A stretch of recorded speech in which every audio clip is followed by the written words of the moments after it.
Hello, Transmissions is pleased to present a podcast, The New Watchdogs Vision of Science. On March 3rd, 2016, Emmanuel Didier and Catherine Guaspar-Cartron hosted a conference entitled Destabilize Science at the University of California, Los Angeles. They invited two representatives of core actors within the new Science Watchdog Pack, Ivan Oransky, co-founder in 2010 of Retraction Watch, and Brandon Stell, co-founder in 2012 of PubPeer.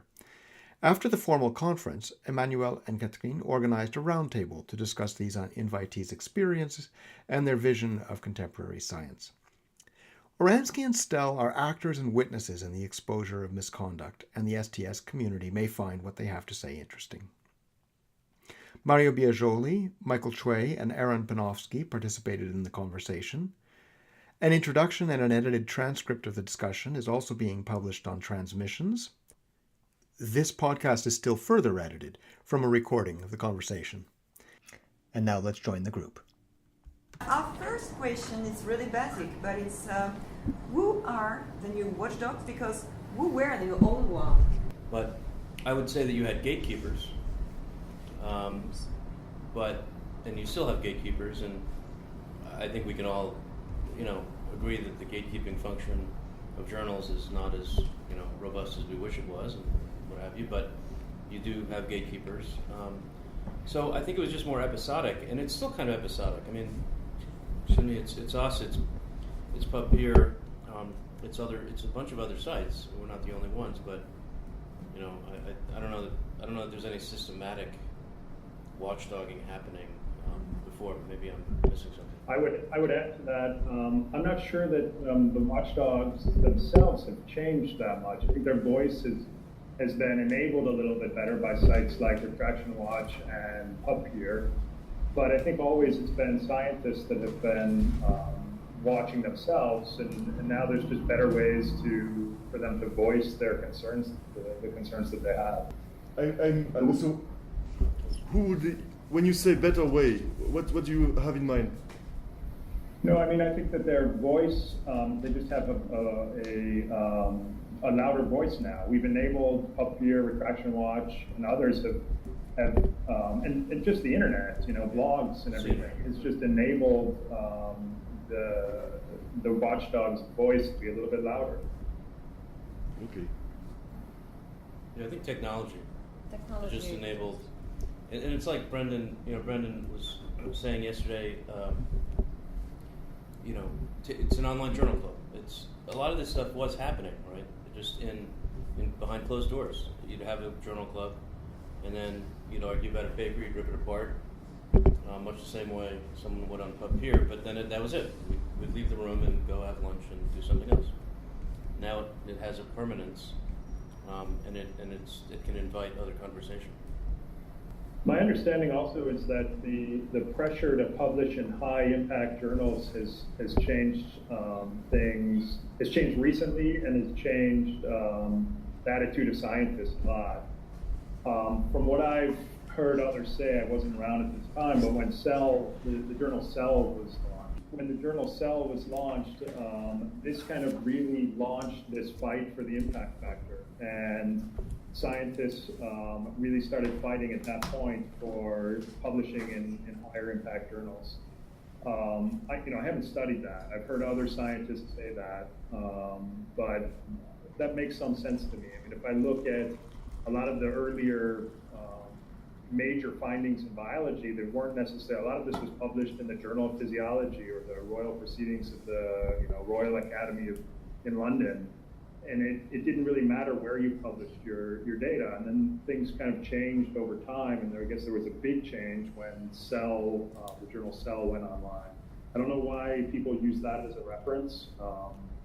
Maybe Ivan has more insight into that, but for some reason the journal Cell really changed things. And I think that the fight for the impact factor, for putting the pressure on publishing in a specific journal, took away the pressure to publish, robust data, and so that maybe increased the need for watchdogs. Because they're anonymous, I really try not to know anything about them. I don't, it's bad for me to, if the site is ever attacked, legally, it's best if I don't know anything about them. So I honestly try not to look at who's writing the comments and try not to build up a profile of who these people are. And so it's difficult for me to give a profile of what their incentive is or what their personality traits are. That's absolutely, I mean, I'm being completely honest with you. I try really hard not to look at who's writing those comments. I mean, I would answer cautiously for other reasons. I do know who, I mean, I don't know who the anonymous people are, obviously. I do see patterns, and sometimes I get into exchanges with people. And because we fact check comments, sometimes I'll email, or someone will email, someone on the staff will email, and then it turns out they write back from the account that now I know who they are, and that's up to them. And we can claim the shield law. It could get challenged in court, but we can claim the shield law and you know, therefore not have to disclose anyone. So my knowing who these people are is, to me, much less risky than, you know, Brandon knowing who they are. At the same time, you're really playing super safe, because yesterday, even in your PowerPoint, you said, "Well, I'm feed my blood sheet." What did you say? Your PowerPoint was like my lifeblood. My lifeblood are angry people. Yeah, so maybe that's the beginning of a very. That's what I wanted to hear. Like, okay, it's frustrated people. But it does look like there is such an emotional, drive there. Maybe they're like frustrated whistleblower. It looks like something went bad, in their professional life at some point, probably as a result of trying to expose, so they look like a little wounded. I mean, I don't want to get into but the energy is so monomaniacal that it looks like, but at the same time, it could be the people who, post on your sites. There are people who actually, they have a motivation because they got screwed. Maybe they reported somebody and the dean fired them, or something. And you know what? They don't even necessarily have to have been screwed, because I'll say that, looking at this stuff coming in on PubPeer, even though I'm trying to distance myself from it and not form an opinion, sometimes you see some of these cases which are shock, right? And nothing ever happens with that. Yes. And it does, even not being involved with it, it is frustrating. Yes. So I can really see how these people get frustrated with these things, especially if they have some reason to be involved in it. Yes. Me just watching it from the sidelines, it's very frustrating also. Yes. So that's probably one of their underlying motivations, is this frustration. People who are, active, very prominent. Well, there's a postdoc in there working in a very prominent lab. He had co-authorship. And then there are other people who are just, I think one of the sort of baskets or buckets here would be people who are obsessed about just a single case. Yeah. This poor guy, I mean, he was right, and kind of everyone knew he was right for 10 years. Finally, the NSF and everything, and I mean, I'm not saying he ever did anything that is either actionable or even more than just vaguely inappropriate. But I could see why that drove him to do it, and he remained actually quite calm throughout the whole process. But it was just, I mean, I've had private, conversations with him, emails with him, and I can see what it does to people. So it's an interesting question about whether they started a certain way or became a certain way, and obviously you can't. That's chicken and egg. But I don't know. To me, that's a whole interesting area of inquiry. Just sort of say maybe the obvious. There's a gender thing that I think is also at play, and that's also because I think that women are they just end up attacked more in very gendered ways, honestly, when they get involved in these things, and so that's also another little axis that you see. The question I wanted to ask was about your motivations, like Brandon and Ivan, in the sense that you both have day jobs, right? You have day jobs, and you're not making any money off of these, right? But at the same time, you get a lot of attention and interest and energy out of these, right? You got a trip to Los Angeles. You get to stay on the phone all night long, with us. So I was just wondering if you might talk about the relationship you have to, enabling these platforms and how it relates to how you conceive of yourself as a professional, as a scientist. Does it take over your? Yeah, so my motivation, like I said in my talk, was simply just giving a voice to journal club conversations. That was my original motivation. and I still, that's still a major motivation. And as we started to build the site, we saw that if we created this conversation about science, then we could completely change the way that science is published. And so that's what is really interesting to me right now, is that we're in a position, I think, where we could just completely topple the journal publishing system if the cards fall in the right place, and that would be, honestly, I'm very excited about the science I do, but I think that would be a bigger contribution to science than any of the research I do in my lab. So that's why I'm on the phone with you guys right now while my family's in the other room eating dinner. Right? Because so, I don't know if you want to. Yeah, please. But I think obviously I'm not a scientist. I see Retraction Watch as very much an extension of my journalistic work. I would like to make it full time at some point, as long as the paper doesn't get published till after I've left my day job. But I think I've always been interested in accountability journalism. I could probably point to something in college that sort of made me aware that that's what I really wanted to do. And so to me, it's an extension of that. And I think that the thing about one of the questions. So why do I spend all this time on it? And full disclosure. Since November, we actually, Adam and I do collect some salary. It's like a 20% salary. We still have day jobs and all that, but just full disclosure that way.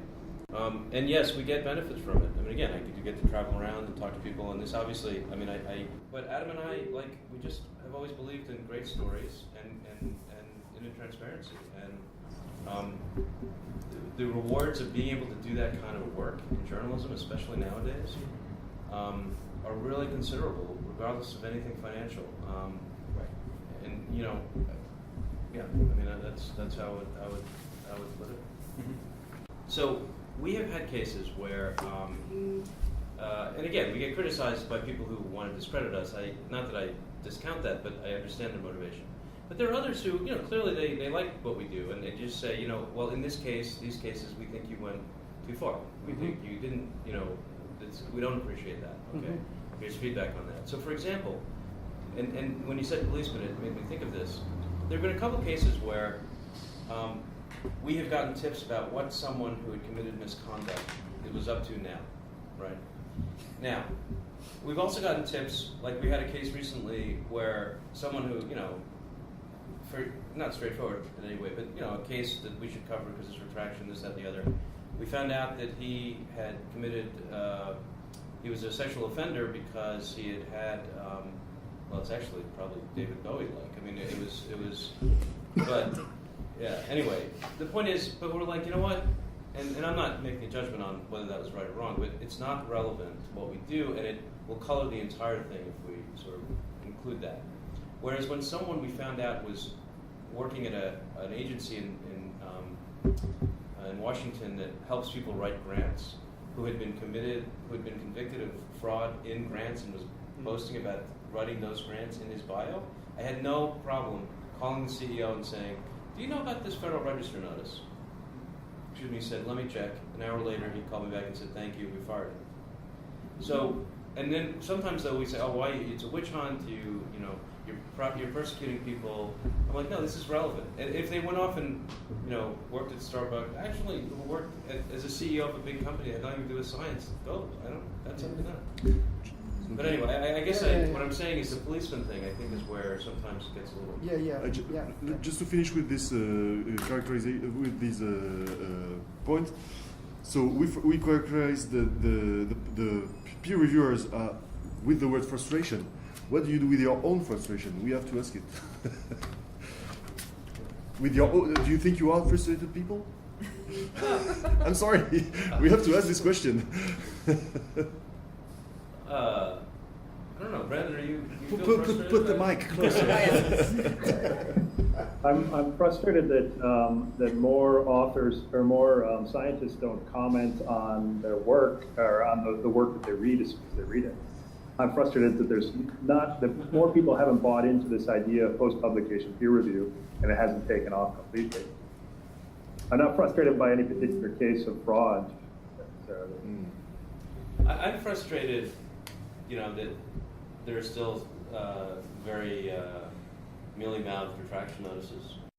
What sanctions are actually applied? Again, fraudsters or people that are caught? Just very basically. Well, they range. I think that probably the most common sanction is nothing because people aren't caught, but that's with an asterisk. If people are caught, obviously retraction is kind of sanctioned. If it's not voluntary. If you just look at the ORI, that's sort of what are the ranges? It goes everything from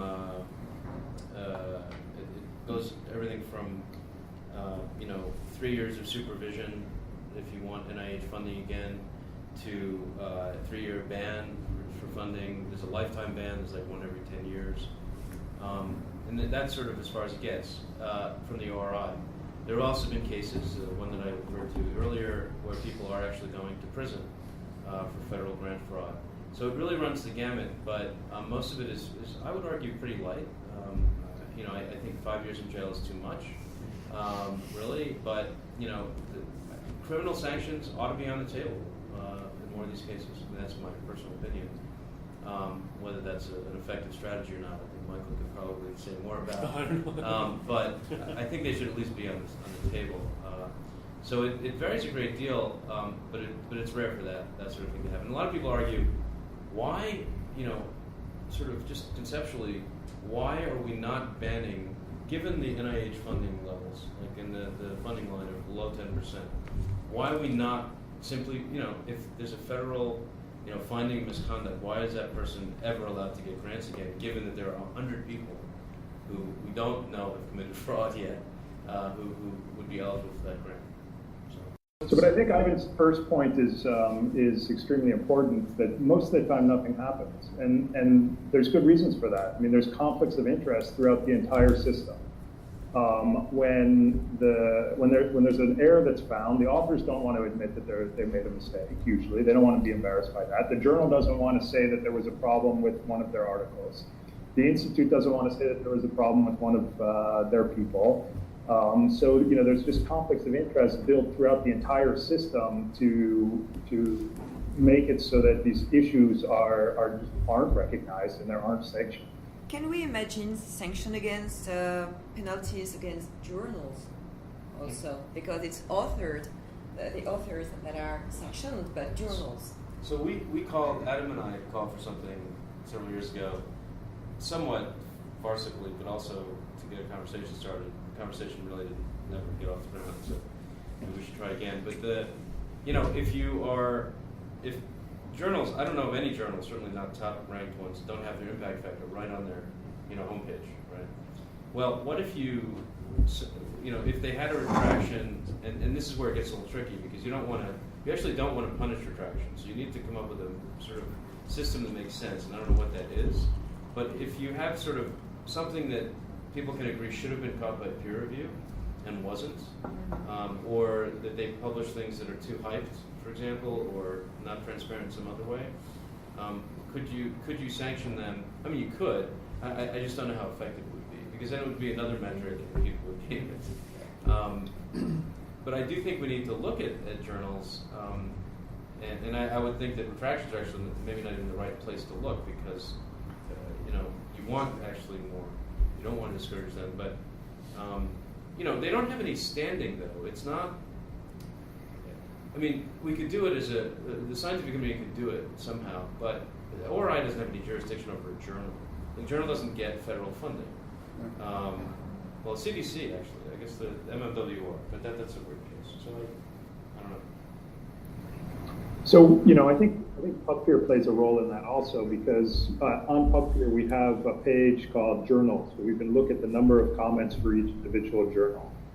And that page gets a ton of traffic, presumably from, I don't think most scientists are interested in that. I think a lot of that traffic comes from the journals themselves, looking to see if somebody's commented on one of their journals. And we're seeing that journals are acting a lot more quickly than they have in the past. And we've also been approached by journals to see if they could get that information immediately. Okay, just a last question, a little bit large, I think. Are there some negative and unintended consequences to this reorganization? To say it in another way, is the value of what is to come greater than its costs? I mean, I think one of the things that can happen in the short term, and that people criticize us for, is does the public trust in science actually decline as they learn more? And our response to that is always well, the real problem is when scientists keep saying there's no fraud and it doesn't matter, and then a big story comes along every year, and then you have this problem of the cover-up being worse than the crime. But I think in the in the long term, that will actually go away. But I don't know. I mean, maybe that's one thing. Maybe I'll hear what Brendan has to say. No, continue. I mean, I think that there's also a risk of, and this is sort of related, of weaponizing post-publication peer review. You can weaponize anything, as our Defense Department knows quite well. You can weaponize vaccines, apparently, in Pakistan. But I think that I feel like, I sometimes do feel like retractions are weaponized. People, and again, it gets back to politics, and you can certainly do the same. So one thing that I'm really excited about taking the focus off of the journals and putting it on the data, and this I hope will eventually topple the journals, and you could see potentially some downsides. So there are arguments made against that movement. How are we going to know if there's no journals telling us what is the good science? How do we know what to read? And if there's a huge flood of science on these preprint servers, how do we sift through it and know, how do we find research that's interesting to us, and how do we know what is the good science? And I think these are really weak arguments, so I wouldn't want to support those. I think we'll find ways of curating papers better than the journals are doing right now, more specific to individual interests, and post-publication peer review will help to point out what are the strong papers and what are the weak papers. But this is a lot of people that are fighting against this movement of anti-journals. These are some of the arguments that they trot out, but I don't find them actually convincing. So that's one of the downsides, I guess. And with that, we'll leave the roundtable. From Transmissions, thank you very much for listening.